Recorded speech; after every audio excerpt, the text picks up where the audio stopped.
Hi, I'm Dongxiang. Welcome to Digging into China, where we explore China in depth to reveal unique perspectives. Recently, you may have noticed that China's economic data for May disappointed many observers. Expectations were high, as China and the US had just paused a new round of reciprocal tariffs. Logically, American importers should have rushed to stockpile goods, spurring a rebound in China's exports and strengthening overall economic performance. Yet, the reality fell short.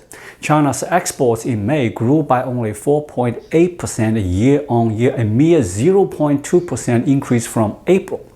Exports to the US continued to decline sharply, and the anticipated stockpiling surge never occurred. Compounding this, domestic CPI and PPI kept falling, with deflationary pressures proving increasingly persistent. The central bank's latest financial data for May also underperformed the market's expectations. While the bank has been injecting liquidity with M2 growth soaring, most social financing stems from government activity, while private sector credit is actually contracting year-on-year. In short, the situation can be summed up in one word: deflation. Meanwhile, US Treasury Secretary Bessent has once again criticized China. During a recent congressional hearing, he labeled China the world's most imbalanced economy, accusing it of relying on exports to rescue its economy and, in doing so, exporting deflation globally. Bessent has made this claim repeatedly. China is spreading deflation worldwide. This raises a critical question: is China truly exporting deflation, and does it have the capacity to export deflation to the US? Today, we will dissect the reasoning behind this export deflation narrative. Let's start by examining May's financial data. Social financing is a leading indicator offering clues about China's economic trajectory for the second half of the year. This year's social financing structure is clear.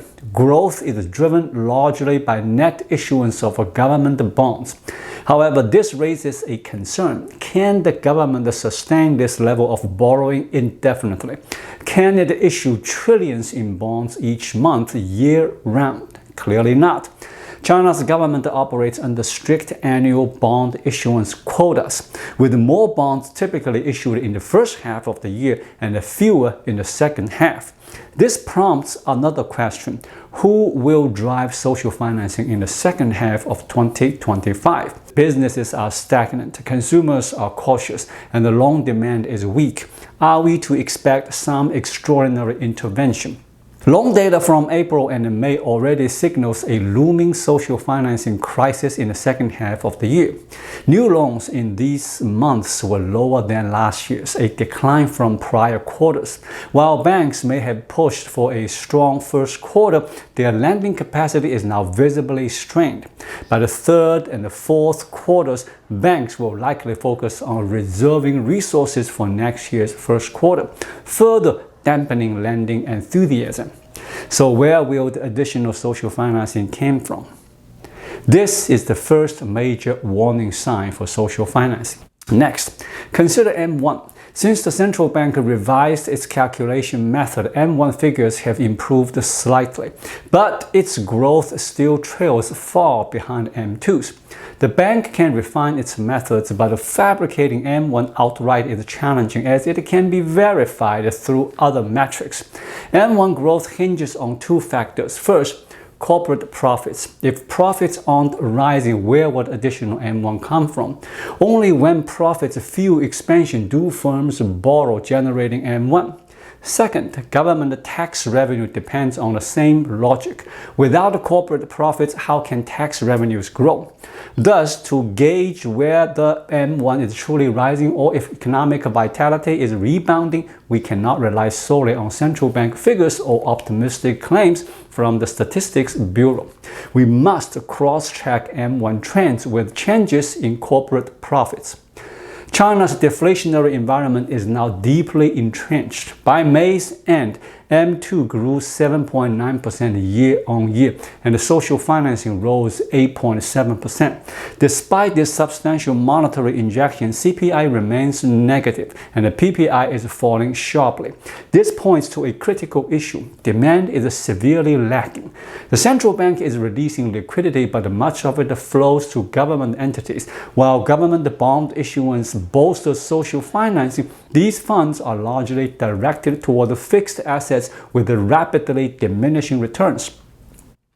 The government's extensive inefficient investment act like a black hole, absorbing funds without generating meaningful market demand.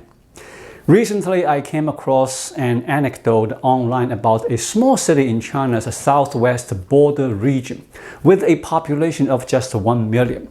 The chairman of the local urban investment company was arrested, and authorities uncovered 40 million yuan in bribes, cash he had buried in a hole back in his hometown.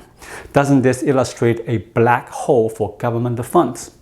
How many such cases exist across China? Calling these inefficient investments is an understatement. They are often negative return projects where investments yield losses. This brings us to the key question. Is U.S. Treasury Secretary Bessent correct in accusing China of using exports to revive its economy and exporting deflation globally? Objectively, he's partly right. 2 decades ago, China's flood of inexpensive goods to the U.S. did devastate many American businesses. Today, however, China struggles to export deflation to the U.S. Instead, its impact is felt most acutely in developing nations like India, Brazil, Indonesia, and South Africa. These countries share a common challenge. Their nascent manufacturing sectors are struggling to gain traction.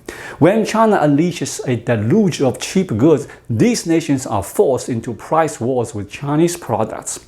The data tells the story. India's CPI in April 2025 was just 3.16%, near a 5-year low.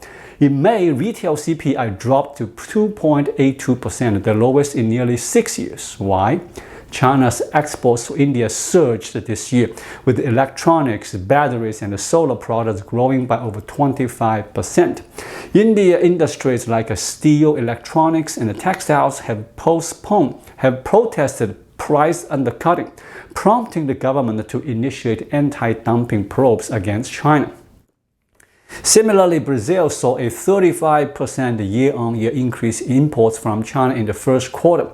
This crushed the profits in its domestic appliance and construction material sectors, leading firms to pressure the government for tariffs, threatening to halt investments otherwise. Brazil has imposed a 25% tariff on Chinese steel, yet it still cannot stem the tide of Chinese steel flooding its market.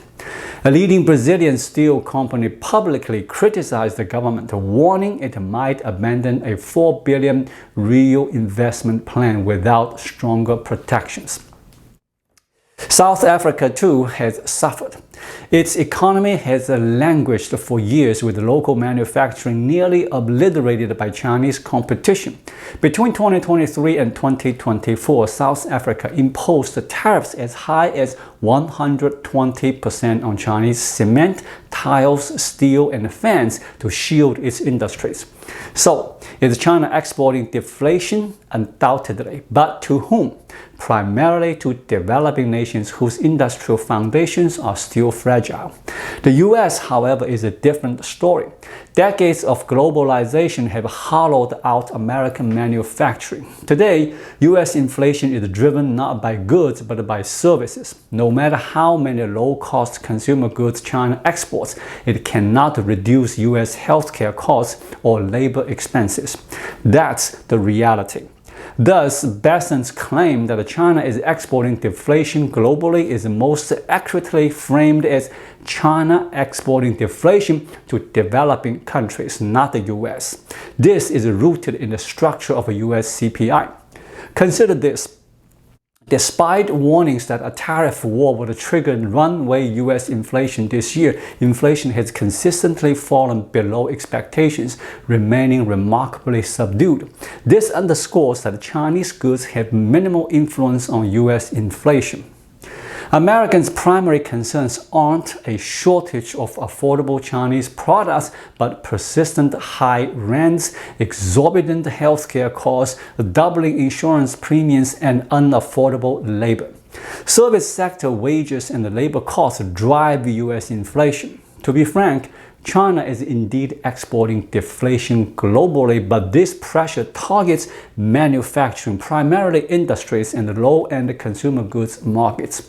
The US inflation battle, however, has shifted to domestic services. This explains why the Trump administration confidently imposed global tariffs, betting that falling oil prices would curb inflation. Lower oil prices reduce transportation costs, offsetting tariff-driven price hikes, and their effect is more pronounced. Reflect on this. During Biden's presidency, US inflation soared, yet the administration did not lower tariffs on China to address it. Why? The impact would have been negligible. So when Bessent condemns China for exporting deflation and relying on exports to revive its economy, his true concern isn't Chinese goods flooding US markets. Despite his rhetoric about safeguarding global market stability or dignity for workers worldwide, the reality is straightforward. He fears China using low prices, vast capacity, and scale to deflate the manufacturing sectors of developing nations. Consider the implications.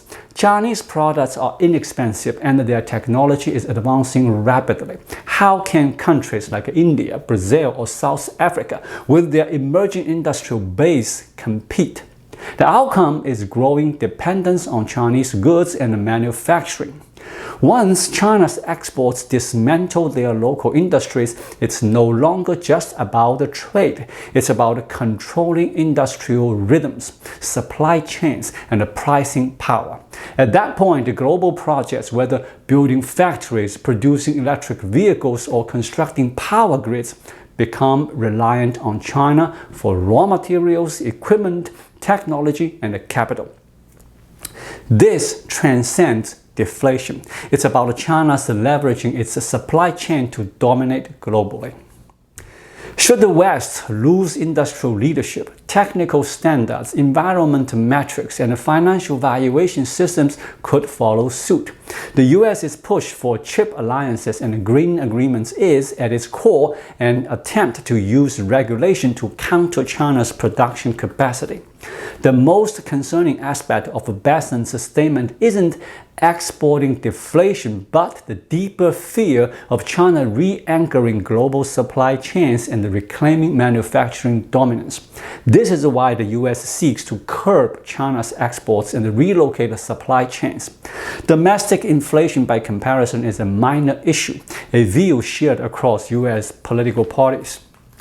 In this US-China contest, tariffs are secondary. It's a high-stakes wager. China is betting it can clear inventories, capture markets, and secure market share through exports before a fiscal crisis erupts, positioning itself as a global price anchor. By binding more developing nations to its manufacturing ecosystem, China could delay domestic economic pressures or even find room to recover. The US, meanwhile, is betting it can rally allies to contain China, shift supply chains, and address critical vulnerabilities before China's industrial edge fades. Take rare earths. The US isn't incapable of producing them, but historically relied on China for cost and environmental reasons. Now, recognizing the risk, it's rebuilding domestic processing capacity, a process that may take 1 or 2 years. If the US can endure, China's rare earth leverage will wane. Ultimately, this contest hinges on who prevails,